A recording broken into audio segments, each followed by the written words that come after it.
We are on the Country versus Metal podcast with Evan Ogden. How are you, man? What's up, man? How's it going? I'm good. How are you doing? Dude, doing great. Like I said, we had our first rescheduling. And, Yeah. and it was you. I Yeah. apologize. I always And love to be the first, you know. This may be the only time, but I love being the first. it's funny, yeah.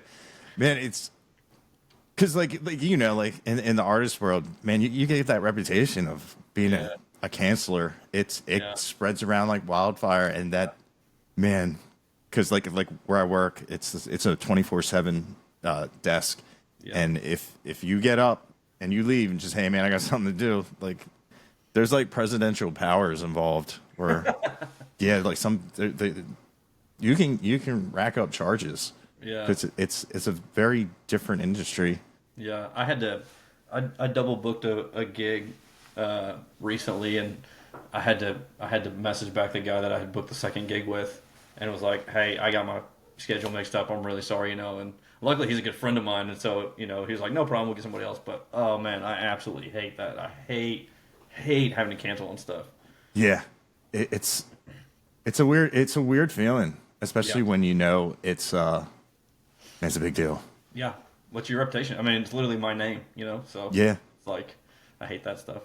yeah. Now, have you ever like walked in a venue and somebody else is carrying gear and they're like, "Hey, who are you?" Yeah. Because Yeah. that I've done happens. that. Yeah. Yeah. That's awkward too, man. That's awkward too. Yeah.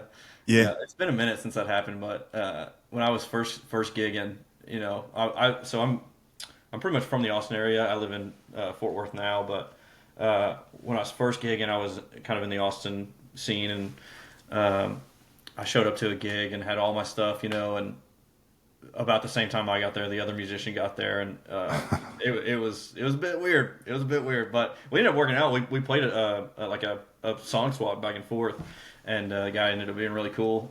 So it worked out. But man, oh, that's such a tense moment when you're like, hey, what are you doing here? Yeah, yeah, and it's like how do you settle who goes on? Yeah, Is it like a who's got the most followers on Spotify? Like pulling out like internet numbers and yeah, yeah, streams and yeah. The best thing going for me is if we flip a coin. Other than that, it's pretty much the other guy. rock paper scissors, Yeah, dude. It's crazy to me that like that's a thing. Like I've seen like yeah, and I get it. Like venues will put that on their flyers, and it's yeah, like, come on, man. Like it's, and I get it. It's like a big draw. If like you see a big number, and you're like, oh wow. And if you don't know the name, it does spark yeah, curiosity. But man, I can't tell you how many like I've just walked into places, and you just sit down, and you're like, whoa, this dude is awesome. yeah. That that happened a lot.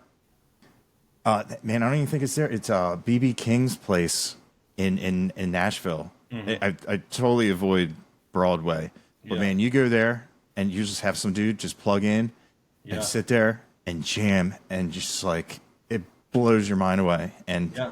it's probably just a guy that like it's his weekend, Yeah. and he's just trying to take just living life. It probably saves him from that Monday going to that soul crushing job. Yeah, It just seriously. sucks to life out. Yeah. Like your one song, like I'm terrible with track names, but it was kind of what's the line? It's working for money that's already spent. Yeah. Yeah. Yeah. I felt that. I was like, dude.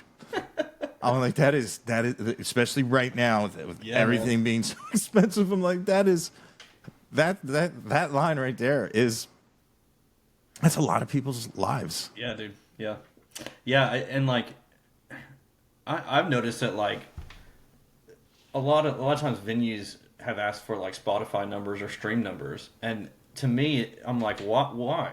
Because stream and live they don't translate. They do in some cases. I'm not trying to.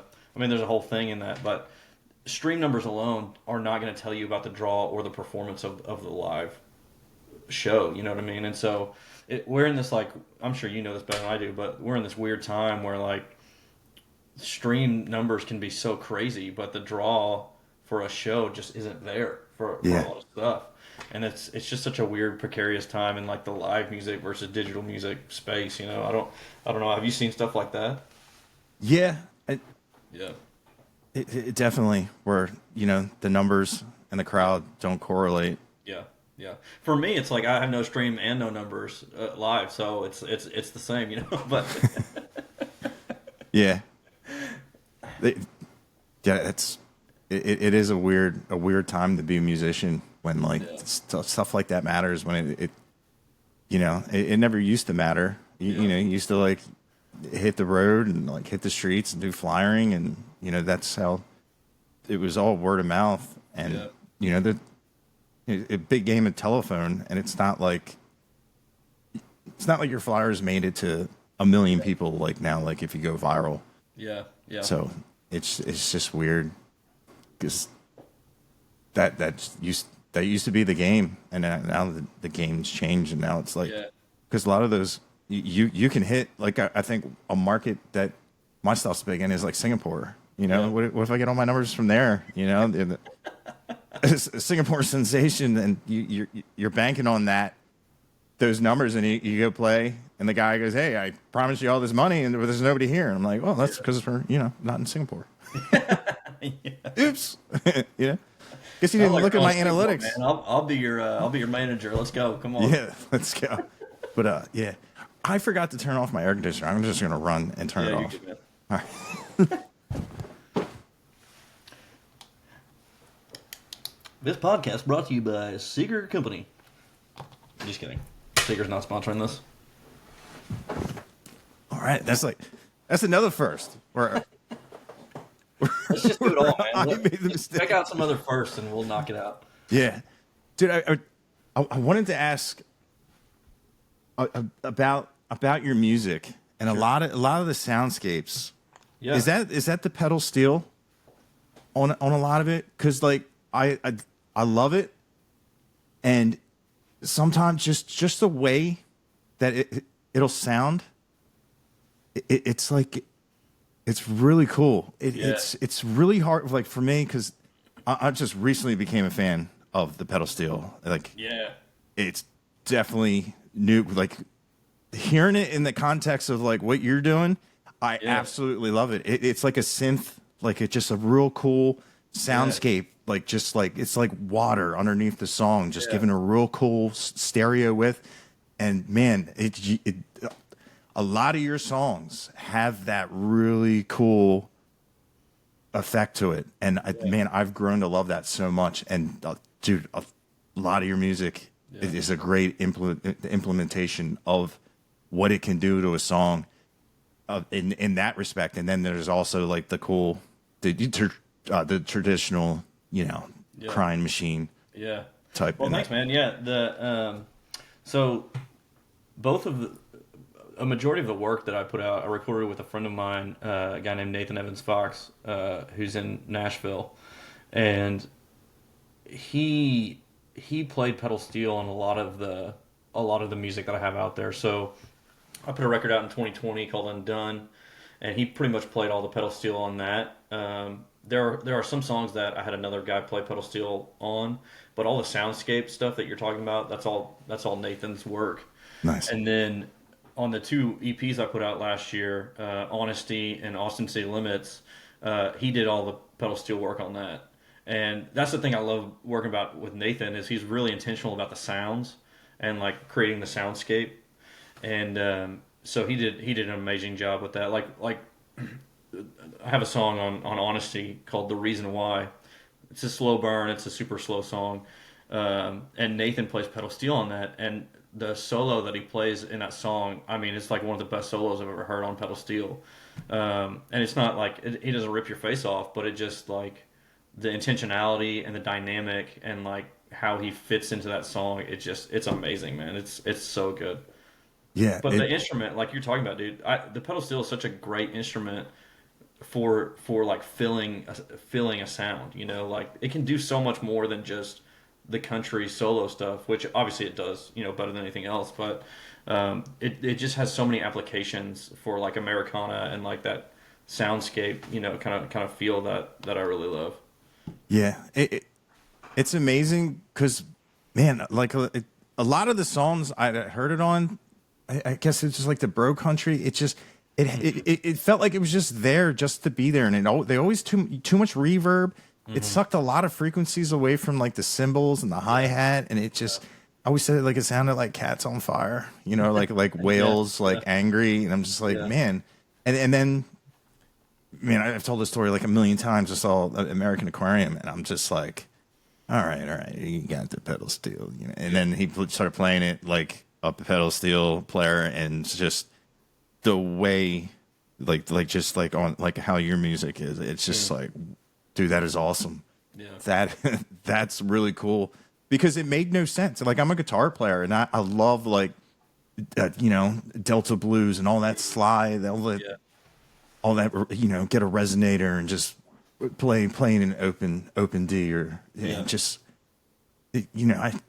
it should be like made for me, but until I started getting into like the Texas country where it's used as a tool and it's used as a base layer and doing the soundscapes, I was like, dude, this man, there it's super dynamic, and yeah, when you see somebody play it, it's nuts. There's yeah, so many pedals, and you're like, oh, they're stepping on the pedals, and then you're like, oh, and the knees are actually yeah, involved, and yeah, it's an incredible instrument yeah, that when you first see it, and you're like, man, I want to learn how to play pedal steel, and then you go look and see how much they are, and you go, I'm gonna find someone that has a pedal steel. yeah, yeah, yeah, I need yeah. a friend.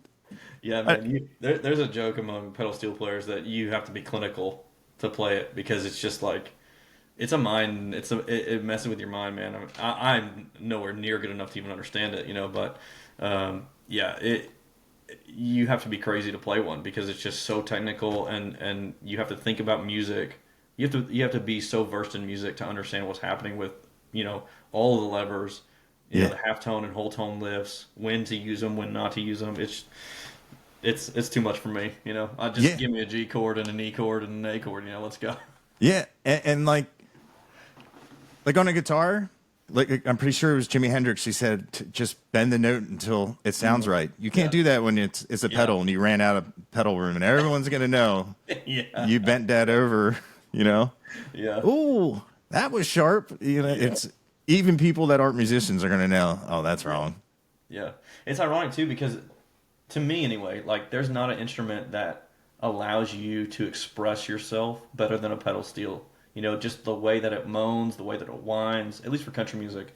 Yeah, Like a good guitar player can do that for sure, and believe me, you can get a lot of emotions out of all instruments. But to me, the pedal steel is just more direct.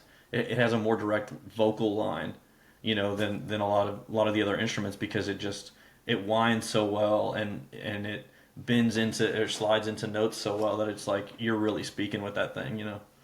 yeah, that is definitely 100% correct, and it.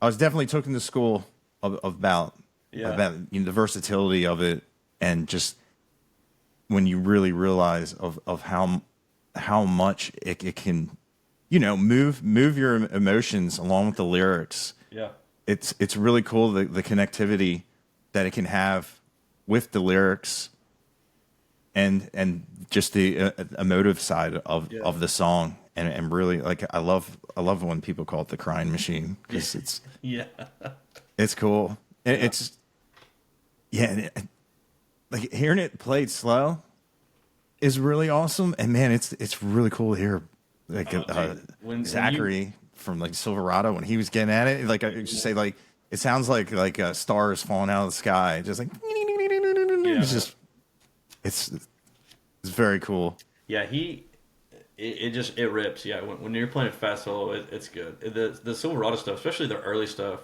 Um, I think the Mike and the Moon Pie self-titled album. I think he played on that, and I mean some of the most iconic licks for modern Texas country music are on that, in my opinion, on that record because it sounds so good, man. It's so iconic. Yeah, dude. What I love about your music is like you can tell when like a person and they always say like, I'm an old soul, and I feel like your music says that. Oh, well, thanks, man. I appreciate that. I That means a lot. I really like when I listen to it. Like if I haven't been introduced to a super old artist, like I don't really know, Yeah. but like I can. That guy, I'm not an expert, you know. I'm just saying, like I feel like I can hear when someone has been saturated with really old country, and Yeah. I feel like you have been because it Yeah. like it. I always think it's really cool to listen to something like I love like the old scratchy, you know, like a single condenser mic, and you Yeah. like Robert Johnson, you know, Yeah. it's a dude in a room with a Yeah. mic, and man, the talent shines through, and I love like what I call it like Marshall came out with an amp like vintage modern, and it has that vintage sound, Hmm. but it's you know you're making it today, Yeah. which Yeah. are you deeply rooted in the older? Yeah, man. Yeah. Well, thank you for saying that. That's a huge compliment, because I do try to incorporate a lot of those sounds into what I do, and it's usually not the most um, commercially viable, but I try to be expressive with how my sound is, in a way that's a reflection of me. But yeah, like I grew up, so like I grew up listening to like '90s country, like a lot of kids did. But when I was like 8, 9, 10, I would go to my grandparents, and they lived in Missouri. They had a farm up there, and I remember like my first real memory of music was me and my grandpa. We were driving around, and he used to have these old cassette or these old CDs of like Hank Williams and Roy Acuff and Webb Pierce and all these guys, and he would put this CD in. And it was a Roy Acuff song, and it was the song was called "Crashing on the Highway," and it's about a guy that gets drunk and has a crash, and the chorus is, "I didn't hear anybody pray. I didn't hear anybody pray. I heard the crash on the highway, but I didn't hear nobody pray." And it's such a sad song, devastating. But to me, I loved it so much, because it had that old sound, and those old sounds remind me of my first instances with music, because they had such an impression on me, that it allowed the song to really stick out, and really the story to really stick out. And so that's kind of why I try to incorporate that stuff into my music, is because that's what I really loved growing up. Like that was my first favorite singer was Roy Acuff, and I still put his records on now. Um, and so like I'll listen to the other stuff, but that stuff really holds, the '40s, '50s stuff really holds a special place for me. Yeah, and it is as somebody that's like new to country, that's like the first impression. It just Mm, it hit me like that. I was like, oh, yeah, he definitely likes the classics, and yeah, you're not gonna get you know studio tricks yeah, yeah, and have stuff like that. And yeah, it's really cool to hear because like yeah, I didn't grow up listening to it, and I haven't listened to a lot of it, and I always I like man I just back in the day like it was just real, you know, yeah, and that's what I like about like what you're doing in like the Texas kind of, it can be replicated, you hmm, know. You go in a room, you put it down, and it's able to be done live, yeah, yeah, and I really enjoy like your song, write a song. It's you know like what is I can make words get along, you know, yeah, like we're I'm not a surgeon, can't work on my truck, but man, I can write you a song, you yeah. can take it with you. It's I don't know, it's just real, man. Well, It's like a punk rock yeah, ballad, yeah. but Well, it's a just lot of that stuff, like you said you're not going to get a lot of studio tricks on my stuff, and you're not. But it's mainly because I just can't afford them. I can't afford the studio.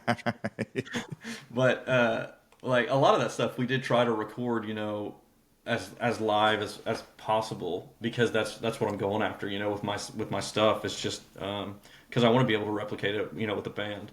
yeah. That song, in particular, that's kind of a funny song, because I was working I was working in a hospital at the time, and I worked with, lawyers and doctors and all these guys, and they're all proficient in what they do, and I'm just sitting around like, man, I can't do any of this stuff. What can I do? And I can write you a song. And so that's what kind of where that idea came from, was like, that's the most pure thing I can give you, or the most honest thing I can give you, is just like who I am. I'm trying to put myself in these songs, and so that's what I'm trying to do. But yeah, every time I hear that song, I kind of go back to that time where I was working with a bunch of really, really important people, and I was not one of them. Yeah, it's funny being in situations like that. Yeah. It's like it's just like a bunch of people were. It was really hot up here. We're talking Delaware hot. We're not talking Texas. I was talking to Wade Forster. It was 130. Yeah. Oh yeah. It was hot, and people were like, "Yeah, I had my AC on 68, 64," and I was like, "Yeah, mine was on 6." They're like, 6. I'm like, "Yeah, it's a dial." Like I don't have. You can set your AC to numbers. Like they're like, yeah, who's this guy? That's the hilarious. bus boys sit down at the table. Like, Oh, that's funny. yeah, but they can't write a song. Yeah. Yeah, man. That's Yeah, that's a big flex. it's it's always fun. Like, writing is like changed for me over the years. Like, when I did my most writing probably like early to mid 20s, even late 20s I did a lot of writing, but now I try to write less but just be more intentional about it. Like, I always kind of believed, or back then, that like it's just about quantity, getting a bunch of songs written. And there's a process to that. Like, you do need to write a bunch of songs, but now I try to, if I have an idea, like, I try to write it, and I really try to go back and refine it and edit a lot, because I feel like a lot of the magic is in the editing, as opposed to like just the writing. Because I mean, like, my first recording I ever did, I'm ashamed it's still on Spotify, but it is. I put it out in 2016 or something like that, and there are a lot of really rough songs on there, but it was, I needed to do it. I needed to get through that process of like just writing a bunch of songs so that I could understand like what worked and what didn't work at least a little bit better. So now, like, I don't write as much as I did, but I try to like refine a lot more than I did. You know what I mean? Yeah. Now, like, what's your strong suit? First verse, second chorus, or Yeah, I feel like I'm a verse guy usually. I feel like choruses are really hard for me. Not always, but I'm always trying to like, I'm trying to tell a story and drive home an idea, and I can do that a lot easier in the verses. I always feel like bridges are just like impossible. I've written bridges more recently than I have in a long time, but like, oh man, bridges are so hard to, like, I can write a bridge, but to write a good bridge is just so hard to me. yeah, it's funny. Like, one of my friends, he likes heavier music, but if it has a breakdown, he hates it. He's like, and I'm like, what? I never asked him. I said, "Is there a part of a country?" Because I'm trying to think of like a bridge in a country song, and because it's very easy to hear a bridge in a guitar oriented like Yeah. riff, a riff based song, and Yeah. I'm trying Yeah. to think of like a bridge that would stick out. I'm just like, man, but yeah, Like, that's one of the best bridge writers that I know is like Jason Isbell. Like, when he puts a bridge in a song, like, it just ties the idea together so well. You know what I mean? I don't know if you listen to him, but I I've mean, I've, I've heard a couple songs of his. That song Elephant, geez, yeah, it's just like, all right, you think it's a drinking song, and then it's just like, oh, yeah, who was wrong? yeah, Like, yeah. hey, wipe that smile off your face. We're gonna tear your heart out, and Well, I mean, you would talk about a good bridge. I mean, that song, the bridge in that song, like, just will tear you to pieces. It's yeah, It's so brutal.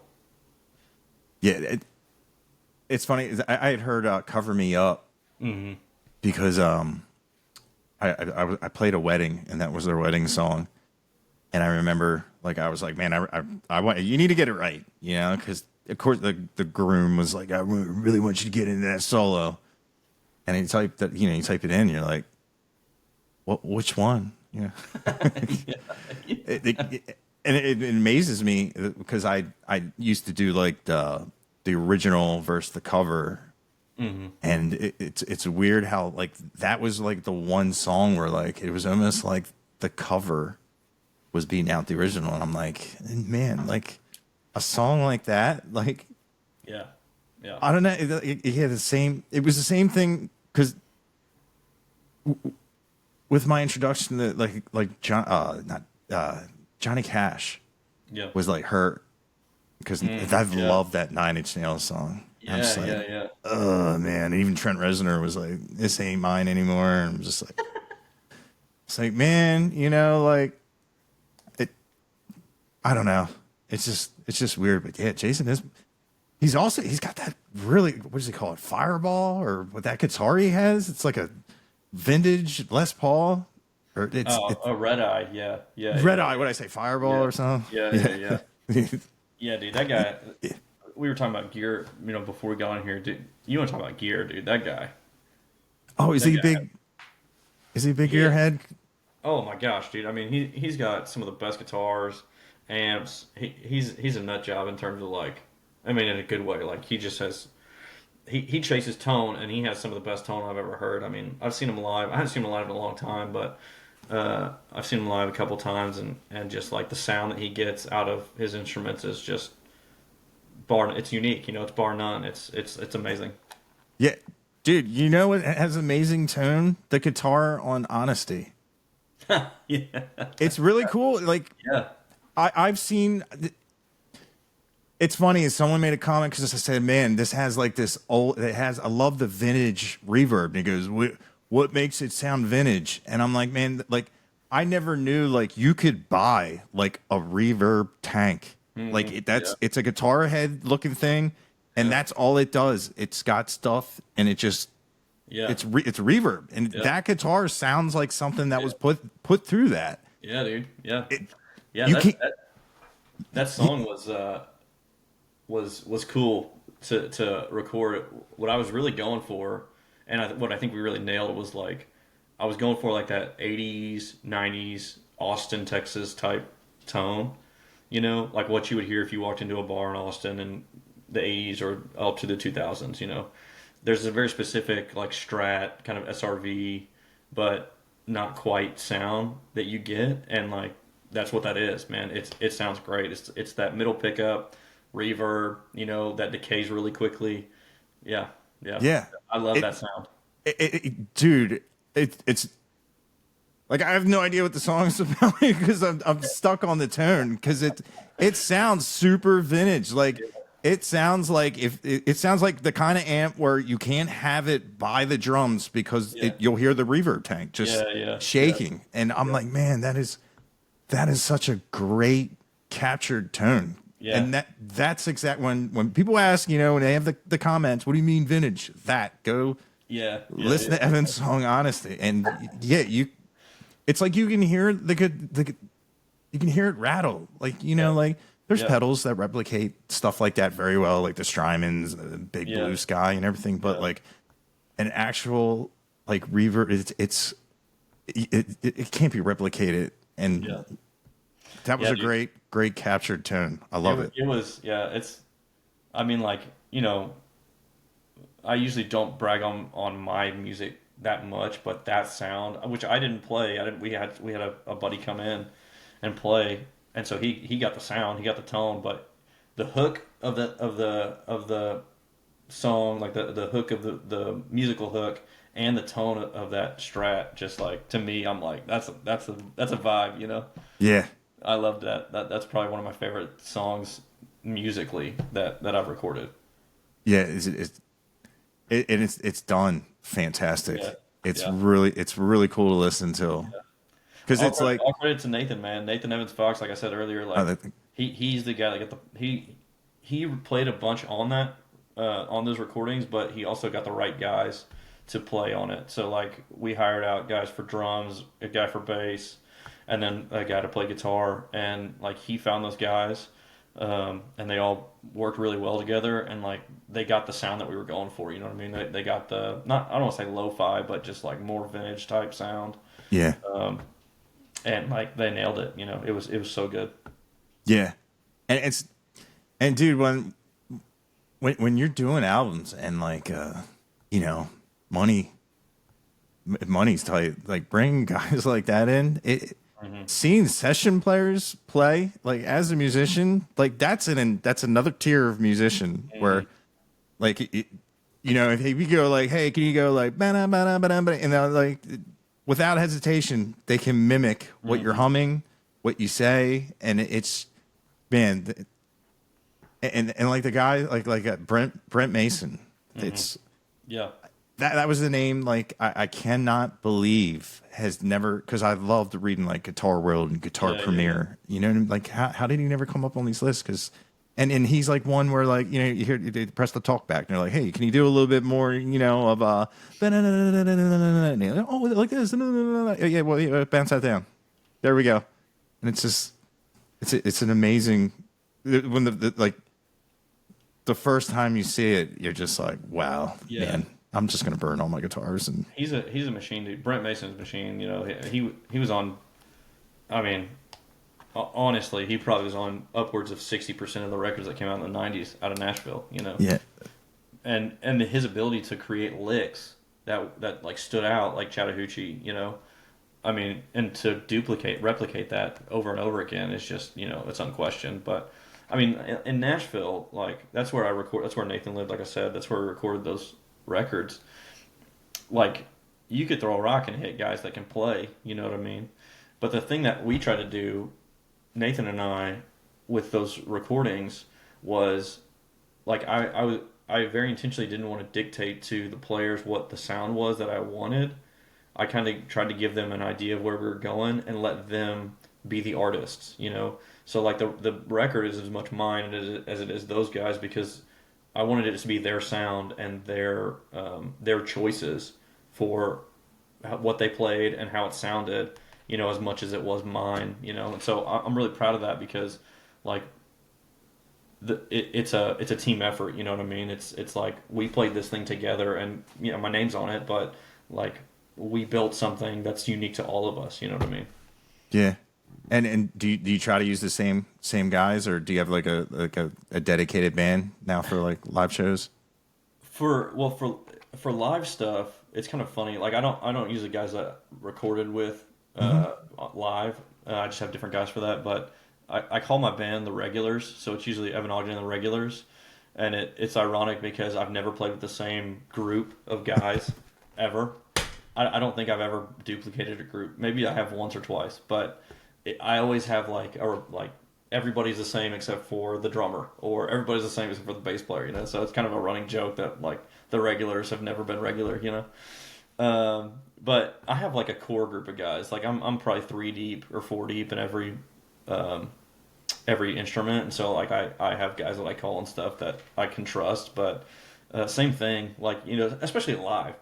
Like live, it even, I don't want to say it matters less, but it's more about like the vibe and the groove and like, you know, the energy that you're bringing. Yeah. So I try to get guys that have good energy, that, you know, that are going to keep the party going.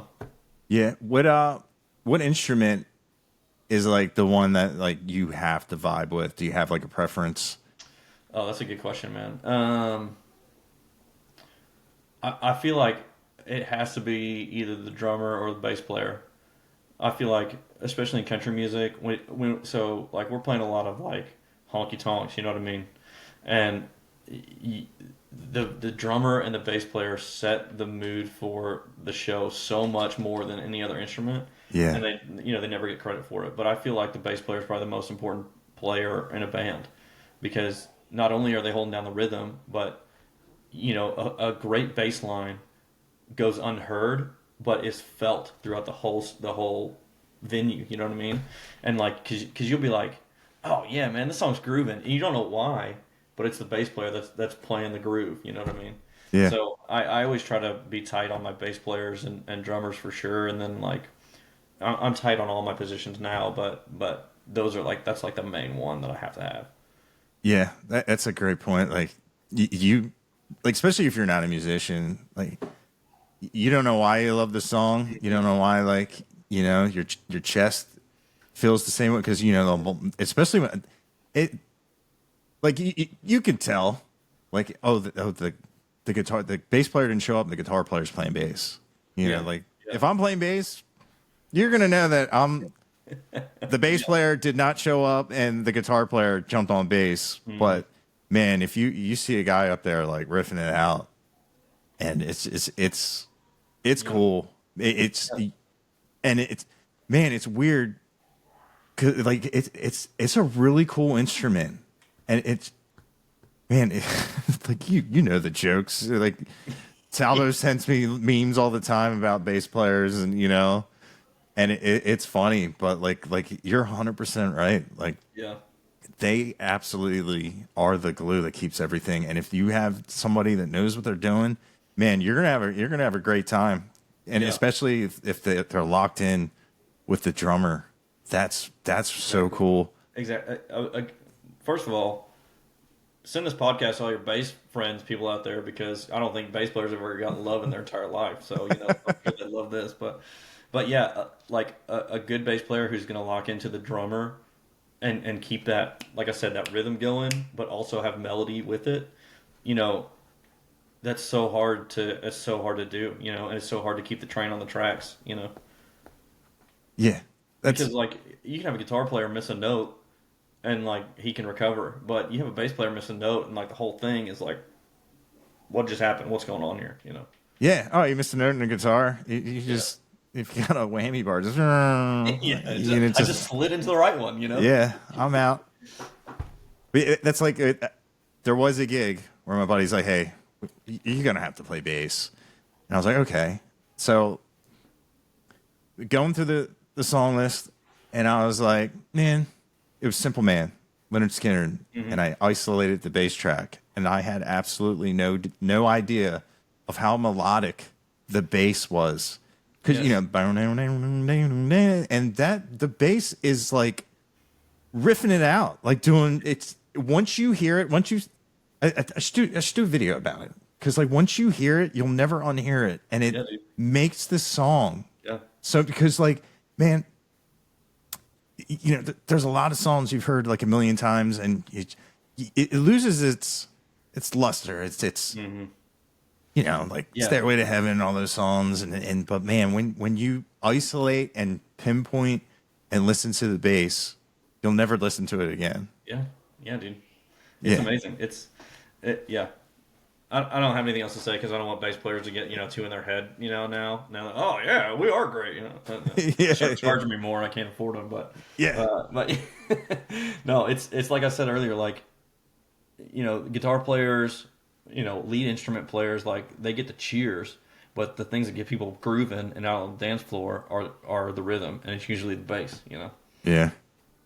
Yeah, Which is it's what I'm fun. trying to do. I'm trying to keep people out on the dance floor as long as I can because that means they're spending money buying drinks. It means they're having a good time. You know what I mean? Yeah. What's a song that if you think you're losing the crowd? Do you have a go to where you're like Oh man, bring it out? I always love to play "Fast as You" by Dwight Yoakam. I Oh, feel dude. like people loves that, and so like if Ding, we're if ding, we're ding, really ding, just ding. tanking, I'm like, yeah, yeah, that And the that vocal. yeah, yeah, yeah, Oh, dude, and it's an E, yeah. and you can That's just right. rip on that song. Yeah, You yeah, know, these are what the yeah, fretboard markers are for. yeah. Seriously, yeah. It's I always try to have that in my set list because like the thing is like I'm trying to push my music and play my music, but I still want people to be able to relate to something they know, and Yeah, so I will have two or three covers in there, and they usually rotate, but Fast as You almost always is in there because it's got a groove, people know it, they haven't heard it in a while usually, and so it's kind of fresh to them, and so I always try to play that one to get people kind of back to me. Dude, I think that's a great ace in the hole. Yeah. Like the power of the cover song. Like Yeah. especially if you're playing all originals. Yeah. And dude, who doesn't, you know, if they're new to you, even if they're having a great time and they're like, you know, they've added you on Spotify, Apple Music, they're interested, they're fans. It's always it's a connective experience when they get to sing with you. That's right. That's exactly right. Yeah. It's really cool. And then the way you play it, and man, a lot of people are like, well, you know, we're not a cover band, blah blah. I'm like, dude, don't underestimate the power and the connectivity of people singing with you that may not know. You know, they'll love your music, they'll be dancing, but to have the connection of looking and you guys are singing the same thing, it's really cool. Yeah, especially, I mean, if you choose the right cover song, people are out there and they're like, we get each other. Like, you know this is good, I know this is good. We're building a connection now. Like, yeah, did we just become best friends? Yeah, yeah, exactly. So I always try to like finding a good cover song is hard. That hasn't been done over and over. That is still recognizable. Like another one that we just added. I don't know if you know the song or not, but it's 18 Wheels and a Dozen Roses. Okay. It was a big hit in the 80s, and but I'd never hear anybody play it, and so we just added it to the set list. And it's a fun one, man, because the chorus is such an uplift, you know, that people usually, if they don't know the verse, they at least will know that chorus and they'll come back in with it, you know. Yeah, is it Medea? Yeah. I know the name. Ashley Mateo or something like that. Yeah, dude. I'm slowly getting there. Yeah. Who she just got inducted to the country what is she? I think she just became a member of the Grand Ole Opry. I think really? Yeah, this year. So shout out to her, Kathy Mattea. That's what it is. Kathy. Not Ashley. Kathy Mattea. Yeah. There we go. Yeah, and I knew it. I knew the name because I've heard the song. Yeah. And I always get excited when people talk old country, and I'm like, hey, you know. Yeah. But dude, it blew my mind when they were like, you know, like, hey, Dwight Yoakam, and I was like, oh, you know, so let me, and I'm like, the actor. Wait, you know, like that's how I knew him. Yeah. You know, I'm hurting. You know, like. It's funny. It's funny how many people, like, I'm surprised at how many people came to his music from his acting, because he was in like only one or two things really. I think he was in Sling Blade, right? That was his main thing. Yeah, he was in Sling Blade. He was in Crank. He was in Wedding Crashers. Yeah. He shows up. Oh man, I feel like I'm missing a lot because I mean, maybe he's done more than I recognize, but it's just funny. Panic Room. Yeah. It's funny that so many people came to his music from that, you know, because in my mind, Dwight Yoakam is on the, you know, is on the Mount Rushmore, or at least he's close, you know, because he was doing that sound in the 80s and 90s when that was not happening, you know, like that California country sound was not happening without Dwight, you know, because no one else was doing it, and so. To me, he's so iconic in country music that it's just kind of funny that people are like, "Oh, you mean the actor?" And I'm like, "Actor? You mean the country music star?" Yeah. It's a lot of people are like, they like shake your head, and you're like, "No, you know, sit down, listen to the Pocket of a Clown. Come on." Yeah. You know, like, how dare you? That's like Jerry Reed. Mm-hmm. Yeah. That's the Water Boy. I had zero. It never. I never was like, oh, I've never seen that actor before. Let me deep dive in, and then it's funny. Like, people probably be mad if they hear this. I still haven't finished Smokey and the Bandit, but I've heard the theme song, and then I watched them play it with like no shoes on, and blown away. That's Jerry Reed and Wichita Lineman, Glenn Campbell, like phenomenal guitar play. And I'm like, because normally that would be. Like I knew Chet Atkins' name through like Guitar List of you know, and it never really. I still haven't really gone down that road, but like, man, it's and like I don't know if you know like Johnny Highland. Yeah, dude. Dude, Amazing. Amazing player. and he sings. I had no idea Yeah. he sang, and I was like, what? Yeah. It's like that. The whole man. I have such. I love it. Like dude, I used to make fun of people that played Telecasters, and dude, I wish there was. Did you really time travel? I wouldn't use it to change anything in my life other than the like kick my own ass. You know what I mean? Like, Buy a like Telecaster sooner. yeah, like my buddy came out and like with a Telecaster. I'm like, oh, dude, look, what's next? The capo? Come on, grab that guitar with the EMGs. Let's go. And then come to find out, the pickups are hot as hell. You can play anything on them. They're like the Swiss Army knife of music. They can play heavy. They can play dark. They can be bright, and the clarity and just man, when you see a guy pick it up and they know what they're doing, they just sound so different. And I love a Strat. Strats are amazing too, but man, the Telly, I was just like, The man, Telly has always been my thing. I mean, I'm not a lead player by any measure, but like I've messed around with Strats and like they come and go. You know, they're cool and I love the sound, but they just like come and go. And like Les Pauls are cool. I've got a Les Paul now that's awesome, but the Telly, man, the Telly is the workhorse. I remember when I was in high school, I was just starting to play guitar, and I was really into emo stuff, like kind of hardcore stuff. And I don't know if you know the band Emery, but I saw a video of them on YouTube, and they're not super heavy. They're pop punk with some screaming, but they're playing a festival, and they're in the middle of their like scream fest or whatever. And I was playing a Telecaster, and I'm just like, this is the greatest instrument of all time, you know? yeah, dude, it's a cutting board. It is a gigantic slab of wood, and Yeah. it's funny that like I love woody guitars. Like I have a Zach Wild Epiphone, and I hand it to people, and they go, this thing is so. I love, man. When Gibson started doing the weight relief Les Paul, I was like, that is not a Les Paul. No, Yeah, rough. yeah, like buy the old man spandex the stretchy. It's supposed to have. It should hurt you at the end of the night. Yeah. Man, and the Telly, they're never gonna like carve the wood out of it, and Have you done a deep dive on like country players and gotten into the different styles and stuff like that?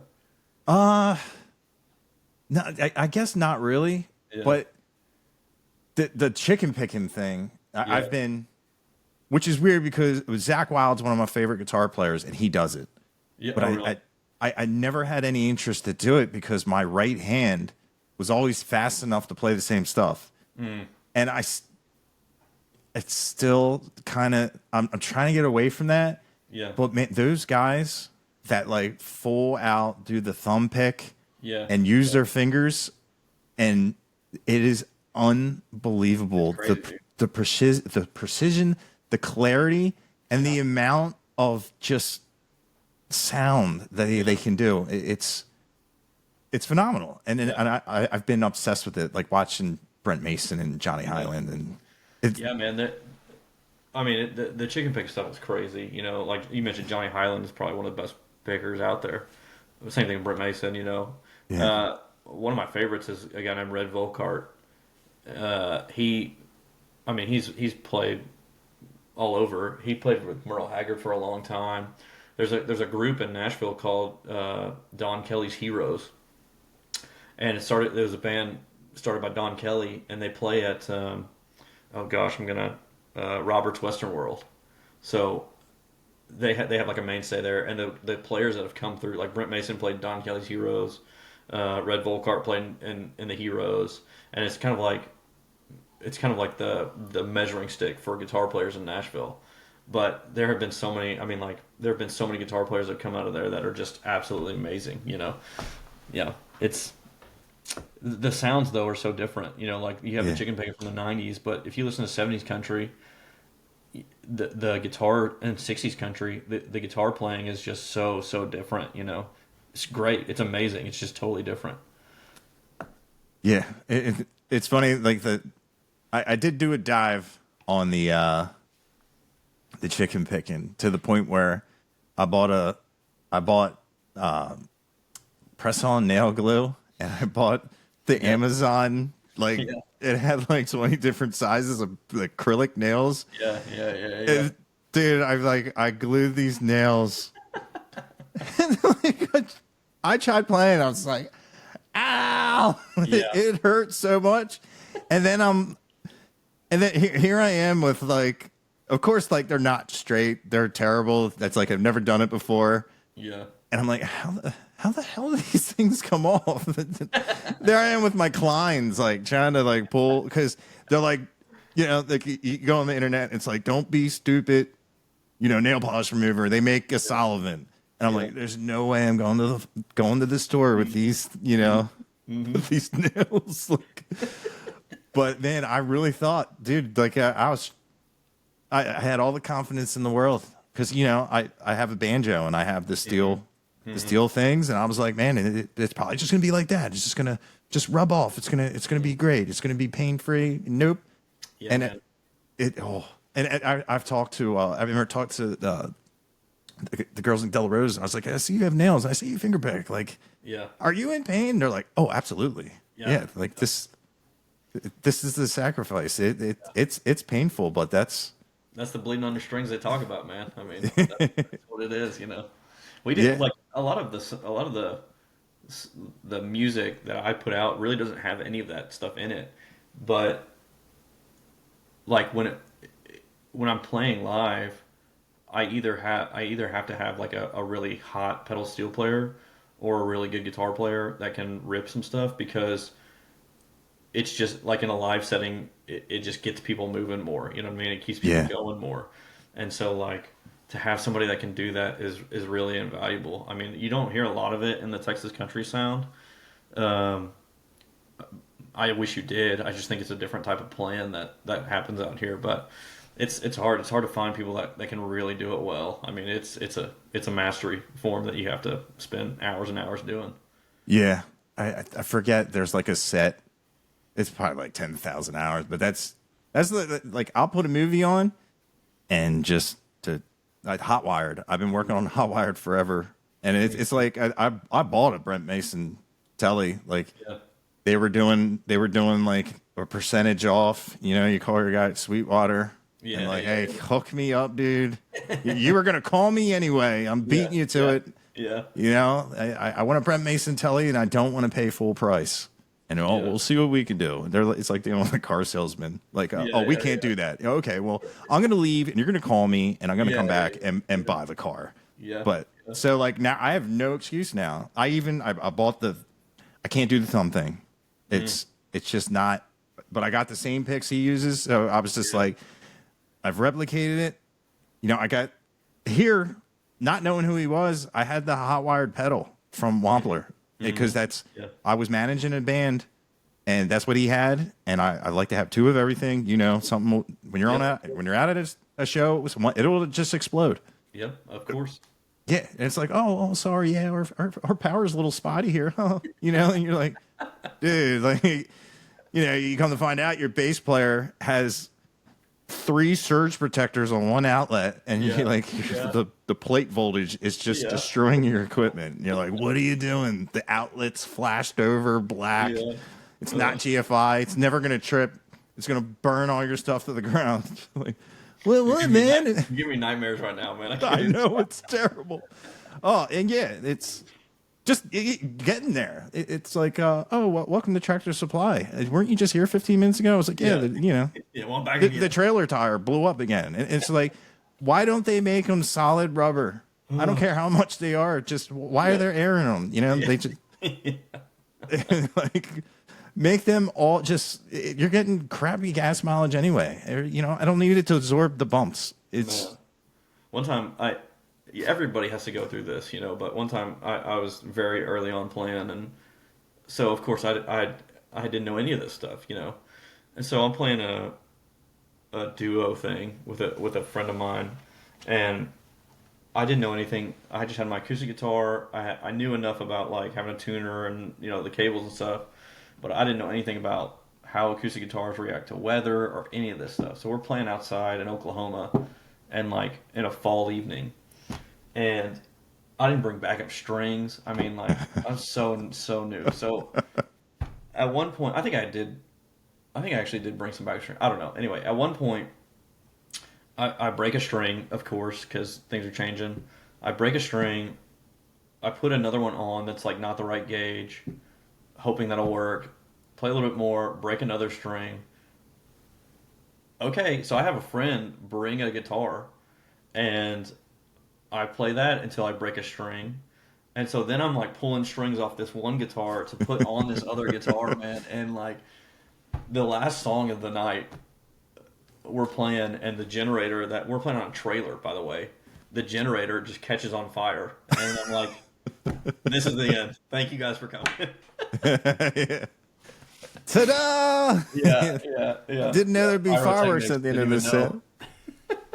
Yeah, dude, like I remember like out here, like if we play a show and it was a friend and he knows I play guitar and he broke a string, I was like, here, give it to me. It was an acoustic, and everything. I dropped a saddle pin. I lost it. It went through the crack of I'm pretty, maybe it was a deck or like a slightly elevated stage, and I was like, oh my god, that's the only thing I don't have backups to. Yeah. And I was able to recover it, but I'm like, I never. That's another thing. Like I never even thought like, because sometimes like if you don't do them right, they'll pop right out. If you're like in a rush, it's another reason why I hate acoustic. Dude, I got so good at changing strings on stage. Like I used to break strings all the time. Really? And I would just I'd break a string and be like, all right, take it, band. Let them take it. I could get a string change down in like 7 minutes. Nice. But I was so fortunate to never lose a pin, because there have been times where they popped out and I've just luckily found it on stage. Yeah. But dude, you lose one of those things, you're SOL. I mean. Oh yeah. Oh jeez, I can't even imagine. I don't even want to imagine. Yeah. So you break acoustic strings on the regular? All the time, dude. Do you have like a super heavy right hand? Mm-hmm. Yeah. Part of it is just like waiting too long to change them, but the other part is I just play really, really hard, and I play right by the bridge, and so like, dude, I'm talking like I break D strings, I break A strings. Like I just hammer it too hard. I try to move a lot on stage. Like I try to bring energy with me, and so usually when I'm moving around, I'm banging out the headlights. Yeah. So I'll break strings all the time. Do you use like heavy gauge picks as well, or I use medium picks. I break picks more than I break strings, but I use medium Dunlop purple mediums. Okay. And, I use like 13 gauge strings, and I bust them all the time. Yeah, dude. I respect a player that plays medium picks on a. I cannot stand that clacking sound of a pick. Like you hear it hit the next string, it drives me nuts. And people record like that, and like it's funny when I do like the reviews. If I hear that, it takes everything in my soul just to be like, don't bring it up, don't bring it up. It's not that big of a deal, but to me, it's that. Oh, dude, when you hear it, you can't unhear it. Yeah, it's. I'll play like this is a heavy, but I don't ever use the triangle part. I just use the side. You're running in like a gypsy pick. Do what? I just seen like it was a genre of picks. I think they were called like gypsy. Maybe it was I just got what is this V picks? They make them in Nashville. Oh, interesting. This is like 2.75. Yeah, jeez, Dude, I used to play with these. They were going through my. Zach Wilkerson was like, "What in the hell?" Like, yeah. It's the purple picks. Oh my gosh, dude. I think this is a 6mm. I used to play with these, and like strings have absolutely no chance, dude. Yeah, it was a. Oh my gosh, dude! It makes it like it's almost like the same distance in between the strings. So like doing like the fast like chicken picking stuff, it's a lot easier. But like it's funny is when people are like, dude, what is that? Because like my first like you download like when you're like I'm gonna be a country guitar player, and you're like you just download the first cool online set you see, and this guy was playing a monster pick, and he was just like he look at it makes the difference from this finger to the. And I was like, yeah, man, it makes total sense, you know. And then you get them, and you find out like that's a very niche thing. Like, Yeah. people look Well, at that and go, "Don't you dare play my guitar. It's a rock." dude, like if you talk to, or like I'll listen to Nashville session guys, you know, and they will have different picks for the different types of tones that they're trying to go after. So like, which is just a rabbit hole I don't even want to get down. Like I can't even. It's too much, you know. It's too much, but like changing anything on your, you know this probably more than I do. Changing anything, change a pick size, changing string gauge, like it's gonna change your tone. Um, Now, for me, it doesn't matter. I just play acoustic guitar, and people always turn me all the way down, so whatever. But for the electric guitar players out there, I'm sure it's pretty important. Yeah, like I use like if you want to get instead of going higher gauge strings to get like that Stevie Ray Vaughan type thing. Like if you want to avoid getting tendonitis, Yeah, a thicker pick will give you like yeah, more attack and stuff. But yeah, yeah, medium and above. That when people you oh dude, he's that clack yeah, where you yeah, hear it smack the other string like ugh. yeah. I can never. I don't like it. Yeah, it's you have more control with at least it should be, especially like if you're strumming real hard, like you say, Yeah, you do need some flexibility. yeah, yeah, But man, when those guys use those like 0.44, it's just it's nuts. You're like playing with like a card, like a yeah. Exactly. That's what it sounds like. yeah Which whatever. yeah Whatever floats your boat, but it's just not floating mine. yeah. It's like when you put your baseball cards in your spokes when you're younger. It sounds like a Yeah, yeah. yeah, But yeah, man, that's crazy breaking strings like that because that's why I like playing my acoustic because I know I won't no, break a really. string. Yeah, no. I just strum so hard that I'm just gonna break it, you know. So Yeah, that's also seeing. I don't know if you play like this, like when the acoustic guitar, like it melts in with the percussion and becomes like a really. It's a rhythmic like cajon box. It's going with the melody, but it's also got like I love how Shane Smith plays an acoustic where he yeah, becomes like a rhythmic tambourine yeah, almost. Do you play like kind of like that or yeah, yeah. I mean, I try to. Whenever I'm playing, I'm just trying to hold down the beat. You know what I mean? And provide some flavor. You know, but yeah, it's definitely much more of a rhythm instrument for my sound. Um, it's nice because you can add a little bit of bass line, you know, with like country walk ups and stuff like that. So it gives it a little bit of texture. But yeah, typically I'm just trying to lock in with a drummer and provide some filler, you know, for the sound in general, which is so hard because like miking or getting a good acoustic sound is just it's so difficult, you know. yeah Especially when you're banging, and if you don't have a good sound guy, like he's just gonna bury you. You know what I mean? So yeah it's all subjective. You know, kind of the acoustic guitar in a live setting is so hard to deal with. You know, I feel like. yeah and even with like monitoring because Yeah. and it's wild when people buy these super expensive acoustic guitars that sound amazing and they put the sound hole cover over it Yeah. Yeah. and it's so you know what I mean like it but it's like in a live setting like if you have a monitor in front of you like you Yeah. can't put a condenser it's just gonna go Yeah. "Ee." Yeah. Well, and the pickup I use a what's called a LR Baggs Lyric, and so it's an under saddle mic, uh, and it does decently well, but it's a true mic. So like you're getting if you get my pearl snaps hitting the back of it, it'll pick that up, you know. Yeah, So if I got a monitor right there, you know, a lot of times it's just getting that blasted right into the sound hole, um, and so it takes a little bit of finagling to kind of get that. Sometimes I'll have to use those sound buckers or whatever, but I try to avoid it. But you know, I'm not the most important instrument on stage by far, you know. So like recording for sure, but um, live, it's like it's just trying to add a little bit of rhythm to the sound overall. You know what I mean? yeah. What Do you have like a brand preference? What's like your go-to acoustic? Well, I've got mine right here, but Nice. typically I play a Gibson, but I had this guy built by a guy in Nashville. So it's like a J45 style, but it's a guy named Nathan Wright. He builds them, and I had him commission that one. But yeah, typically I'll play like Gibson style guitars. Damn. So you have your own custom built acoustic?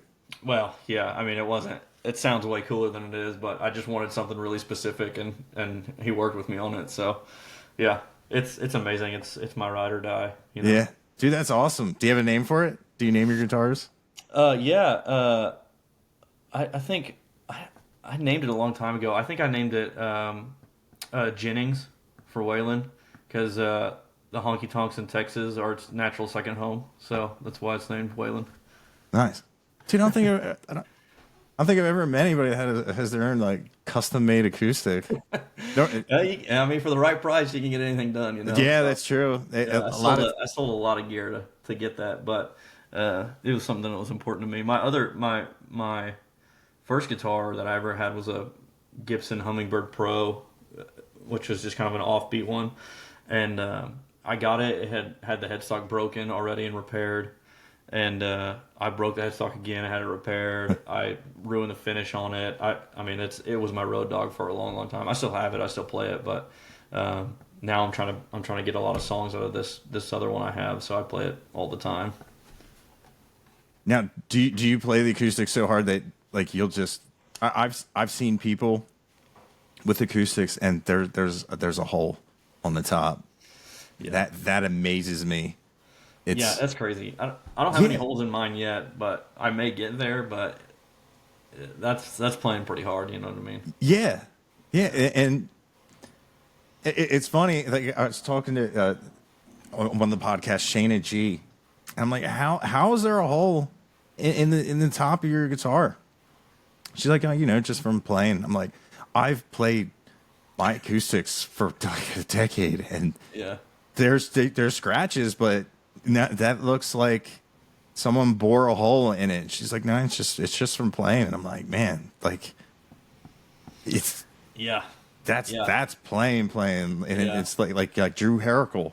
I had the same thing. I'm like, damn. Like he goes, what do you mean? That thing's like brand new. I'm like, what? I'm like, it's incredible to me. The one that I don't understand is like Willie Nelson's guitar, right? Because Trigger. he's played it forever, you know. So I get that, but I never have really seen him play it hard. You know, like you never really see him banging on it. You know, I don't understand why he has such a massive hole in it, but he does because usually he's playing fingerstyle anyway. Yeah, and it's nylon strings, right? Yeah, and you can't play them hard. They'll slap out and just you have to have a gentle feel with them. Yeah. Unless those flamenco guys destroy those things, but they're true. Man. I went down that style once and was completely embarrassed out of sold the guitar for, it was worth a lot more. The guy goes, I gave you 100. It's like, yeah, just get out of my face, take this shame away from me. It's just like, it sits there and like laughs at you. Like, I can't explore different genres too much because like you said, you'll get down a rabbit hole and like you'll never get out. Like even like country music has enough subgenres in my mind that like I'm still not bored with it. Yeah. Like the Undone, that record I put out in 2020, it had a very specific like Americana sound, and that's what I was into. But then the 2 EPs I put out last year, they had very different sounds from each other and from Undone. Like Austin City Limits, I was going for a very honky tonk style of sound, very very like almost like 80s Gary Stewart type of country music, And then like with Honesty was still more in that Americana vein, but it was very different than Undone. It had more flavor to it, I guess you would say. So like to me, I'm always trying to chase sounds that I'm after that are refreshing to me. And so like country music has enough of that anyway. Like recently I've really been into like the 70s type country. You know, the strings and the not overproduction, but just kind of the larger production sound that the 70s country had, because it just sounds so different to me than like 90s country. You know, it's just Yeah. it has a totally different sound. Because like if I get into like pop music, I'm gonna never come back. You know, there's just too much of it. You know. Yeah.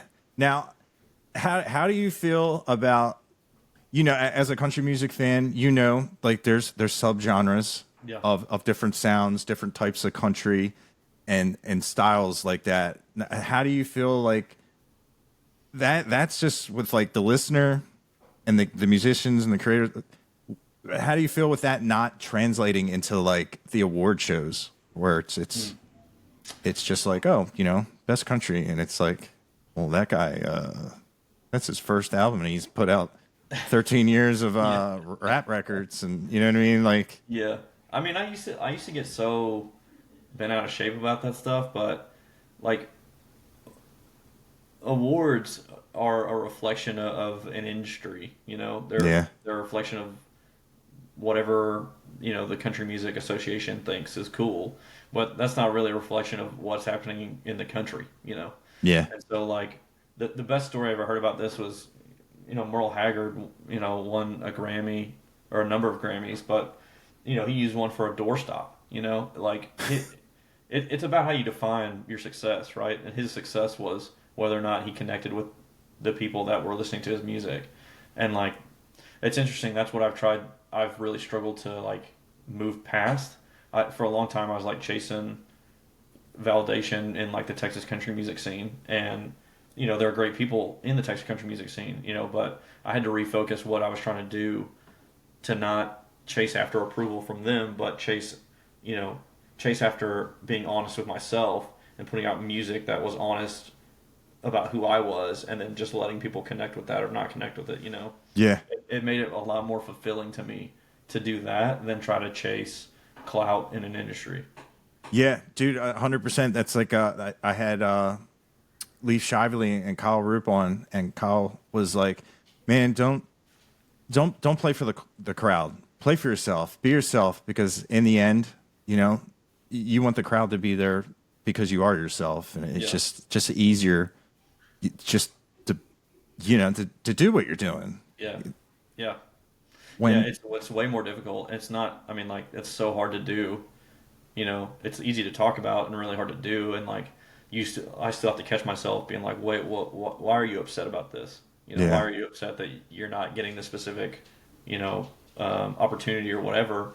Is it because you really feel like you deserve it, or you're just trying to chase after something? And it's like, yeah, you got to step back and be like, why am I doing this? What's really going to make me happy in this? And a lot of times it's not the recognition that I want. yeah, dude, and that's as an artist, like you said, it's hard. Hmm. You know what I mean? Like, you put a lot of time, a lot of effort, and a lot of your songs, they're pieces of your soul. They're pieces of yourself, and to put something out and really feel like this is the one, and it comes out and it does nothing, that Yeah. it's crushing. Yeah. Like, Yeah. it's Yeah. a terrible feeling. It's tough. It's tough for sure. But Yeah, I think like a part of that for me was like realizing that doing nothing was a comparison to like what was happening in the industry. Like I wouldn't get nearly as many streams as somebody else, but like that's part of an industry of momentum, and like building on momentum, making the right connections, playing the game the right way, which is there's no problem with that.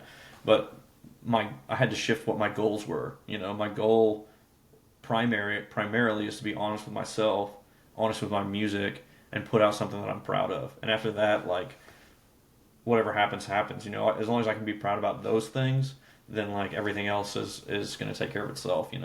yeah, and that does being true to yourself. It- because like God forbid, like being a songwriter, you would know how to put a song out that would, people would eat it up. There's a tried and true, like, like even music wise. There's a formula that I can follow. Oh, like even like with like a guitar, it's called the circle of this. You can you pick a square, 1, 3, 4, 5, 6, and there. Find another song that and then use the buzzwords, but it wouldn't be you, and then like, God forbid it catches it. Like, I always love the story of where an artist absolutely hates his record deal, wants to get out of it, so they make a terrible song that they're 100% sure it's garbage. And the label's going to be like, you know what? This guy, he lost it. We don't want to deal with him anymore. But they go, put it out. And it becomes like a smash hit. And it's just like, it's stories like that. And it's like, but then it's like, now what do I do? Yeah. Then you're stuck playing that song for the next 30 years of your life. Dude. Yeah. Imagine playing a song you hate for 30. Imagine playing a Wagon Wheel for 30 years. Yeah. Like, oh man, that's brutal. Yeah, but like, your crowd's not going to be happy until you do it. It's just right. like, that's right. Oh, that it's like a self-built prison. Yeah, jeez. Yeah. And it was supposed to be your liberation, your moment of being liberated and being able to be independent and do what you want. And they're like, no. Yeah. Yeah. Play that song. Play the truck song. Like, I say all this stuff, man. I think my next record's just gonna be about trucks and drinking and women. Probably that's probably gonna be the best avenue for me. Yeah. Yeah. Beer, truck, dog, girl, she gone, dog. Man, they got a place, maybe they should have a place in my stuff. I don't know. She thinks my truck is sexy. I do. Ironically enough, I wrote a song recently that I haven't recorded yet, but I'm going to. But the opening line is, I drive a 2005 GMC Yukon. It's got 250,000 miles and it's still going strong. It's like, so there's a place for truck songs. I love it. Yeah. Well, he must keep that well maintained. Oh man, dude, love that thing. Yeah. Oh, dude, don't ever. I wish I had an older car, because I got my buddy just bought a brand new car, and it's like, dude, you can do brakes. Brakes are easy. He did his own brakes. Check engine light, and he brought it in. They're like, no, you have to reset this. That's why it's not working, and like it sets off all these sensors. He's like, dude, he's like, I had to pay them to do the brakes just to take off what I did to. He's like, there's a certain way to do it. All these dude, just these engineers develop it to make it like, dude, what blows my mind is like with like these newer cars, like a subscription service to use the heated seat option or something. That's nuts. That's I'm getting sad, man. I don't know what. That's why I drive. That's why I got the truck I did. I told my wife the other day that like, as soon as this truck breaks down and I can't do anything with it, I'm gonna get the exact same thing. Yeah. Because it's just so easy to work on, and like I don't. It's absolutely simple, you open up the hood, there's everything laid out. Oh, there's the coil pack, there's that, and it's like, man, like I had to change something on the evap system of my Nissan, and the guy came out and goes, pretty cool, you know how to take out an engine, and I'm having a sip of Miller Lite, like, oh my God, how does this all go back together? And here he is. He goes, man, it's really cool. An older guy, really cool. You know how to do that, man. Like an old gearhead, blah, blah. You got that whole thing taken. And I'm like in a panic mode. Like, this is how I get to work. And I'm like, yeah. I'm like, man, but yeah, just to get to something, they have to take all this stuff off. And like, they just really make it so like you need to like take it to the brand specific place where they have this only tool and everything. And it's the same with like, if you're in the Apple environment, Yeah. Everything works great, but you have to be for that. And if you have the Android, you have to live in that. And it's nuts. Like I heard somebody ranting and raving. It was like, man, it's really cool how like all these like subscription services they're all bundling up, so they're all like cheaper and everything. And I'm like, oh yeah, I remember one that it was called cable. Yeah, You know, like yeah. you paid $10, half of it was free, and if you wanted to, you know, sprinkle a little bit more, it was like less than $20. You got, you know, unless you wanted like the fancy movie channels. I was like, dude, you're talking about a third of cable. It's growing up, it was called cable, or you had an antenna. It was free. Dude, I try to be positive and like I don't want to be a nihilist or anything, but like we're headed towards a breakdown. I feel like, and I mean that like you can create music with AI tools now. You know, it's and scary. You can create it really good. You know, to be honest, they can create music that sounds good, and like same thing. Like you can, entertainment is endless at this point. Like there aren't enough time for me to watch all the good shows that are out there. You know what I mean? Yeah. And so like we had YouTube TV. I got rid of it. I put an antenna on our TV. So we just get basic TV, right? And like I had to sit there and be like, well, what's really going to make me happy? And it's really not more entertainment, you know? Like I'm just as happy now than I was before. But it's like I think a lot of people are going to have to look at like, well, what's really important to me? Like is it really important for me to have as much as possible, or is it really important for me to have what's quality? And I think that like independent art is really gonna be in a renaissance, because I think that people are gonna be like, well, I want something that's real, and I want something that's not that has blemishes, you know, that I can tell that a human made it. And so, you know, I'm kind of optimistic on that end, but you kind of have to go through a period where everybody's like questioning society a little bit to be like, what's happening, you know, before you get to the like, okay, I want something real, you know. Yeah. And man, it's like, it's funny. Not a lot of people realize like I have really bad social anxiety disorder.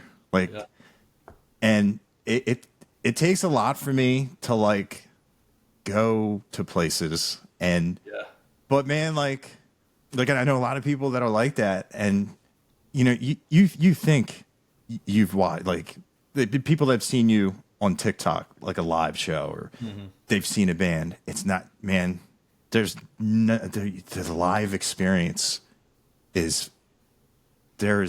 nothing else will ever get your dopamine levels like that. And like we're social animals, like the connectivity of like, especially like when you find an artist and man, and like my feet are moving to what you're doing, and it's just a real cool connection. And then, man, AI will never capture that. It may be cool to listen to it on speakers, but man, it's never gonna have a live album, you know. Exactly. And they're trying though. They got those booths where like it's like a hologram artist in like the thing, and it's just like get out of here. I don't care who it is. It's not the same. You know? Well, and I think like, what do I know? I don't know anything. I don't know what's going to happen in the future. But I feel like when I get on social media anymore, I can't tell what's real and fake. You know? Yeah. And so like to me, what that tells me is like, well, I just want real experiences. I want live experiences that I can actually be a part of. And so you know, live music has been on a downward trend for the past, like since COVID, really. Yeah. But I think it's going to uptick. It's just going to take a little bit longer for that kind of idea and mentality to kind of come back around, where it's like, I want a live experience. I want to be around other people and experience something that can't be replicated, you know? Yeah. I think a big thing to get people back to that is, man, the overhead that they put on, like, man, cold beer and country music, you know, the country music part of the ticket, a lot of times, it's not that unreasonable. But if you want to do the cold drink experience, you're like, oh man, I should have had a lot more fun in the parking lot. You know, like Seriously, it's nuts. And it's like man, and you know, a lot of times an artist, they'll play here, they'll play over there the next time, and it's like, man, I drained my wallet here, you know, and it's become quite the expense. But then again, it's like when people are like, well, why don't you drink water? I'm like, what do you think they're giving the water away? A lot of places they are courtesy enough, especially in the summer. But man, you go up, you buy water, and it's like, oh, that'll be $6, $9, and Well, like, the thing is like, uh, there's a place down here, Copeland Inn and Dance Hall, and Copeland is a pretty significant historic place in terms of like Texas dance halls, and they're closing at the end of September, and they can't find a buyer. They're trying to sell whatever, and the owner did an interview, and the owner's talking about, people just aren't drinking as much anymore as they used to, and that's where our sales come from, and part of me is like, I'm never encouraging people to over drink, but they're probably not drinking like they used to because they can't afford it, man. Like, yeah, you can't afford to go out, have a beer. I mean, that's like what, $200 to see a show, have a couple of drinks. People just can't afford to do it. yeah. So there's some things that got to change, but it's tough, man. It's kind of tough time in the live side of music, which is always precarious, but it's weird. Yeah, it's like art in town. Like Metallica played on Main Street down the road here. Like, and there used to be places that like my band would play, and it's all like bougie, like fancy places now. Like, I can't go there and enjoy live music. I can't go there to eat because you know what I mean. Like, yeah. It's like, oh, the bar band went to, oh look, there's somebody playing violin and cello, you just walk in, they're like, oh, sorry, sir, restrooms are for patrons only. You're like, oh, okay, God damn it. You could tell I can't. It's like, I took this girl out on a date, and she goes, what's market price mean? I'm like, it means you're getting the chicken, like, which that's what my grandfather said the one time. I asked him. I said, "Hey, what's market price mean?" It means you're getting the chicken. I don't know what the hell you're looking at. And it's like, I was like, "Oh, the tables have turned. Here I am." Oh man, that's awesome. Yeah. Well, dude, I got to put my kid down for bedtime. Oh, okay, man, dude. Yeah. I can't wait to shake your hand and be there down the stockyards. Yeah, that's right. Had We're a great time talking. About a month, right? Yeah, October 15th at the Rhinestone Saloon, the Stockyards. Hell yeah! I gotta get my real ID so I can fly, and I gotta get the plane tickets. But I will be there. Yeah. So, well, if not, just drive. You're fine. Whatever. Oh yeah.